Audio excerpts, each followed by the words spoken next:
wa kuzaliwa kwake Yesu.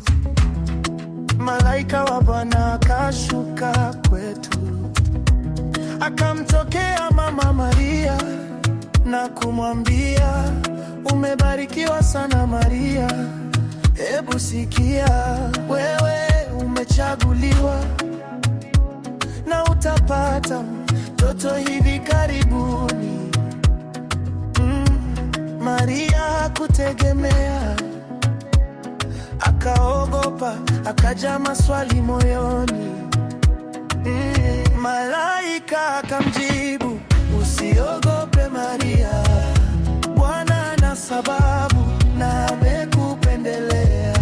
Atakupa nguvu za Roho wake, atarahisisha hii mishe. Mungu atamwita mtoto mwana wake, mwana wa aliye juu kabisa. Malaika akamwambia, ngoje Bwana Maria, utapata mtoto wake